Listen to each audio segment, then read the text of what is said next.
కాలం బాకీ చెరిపేసిందమ్మా.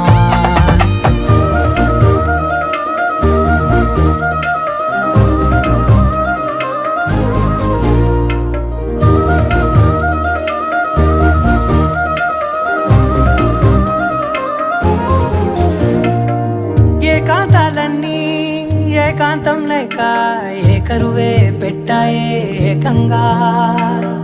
సంతోషాలన్నీ సెలవన్నది లేక మనతోనే కొలువయ్యే మొత్తంగా. స్వాగతాలు లేని ఒంట్లో ఉండలేక విరహం కనుమరుగయ్యే మనతో వేగలేక.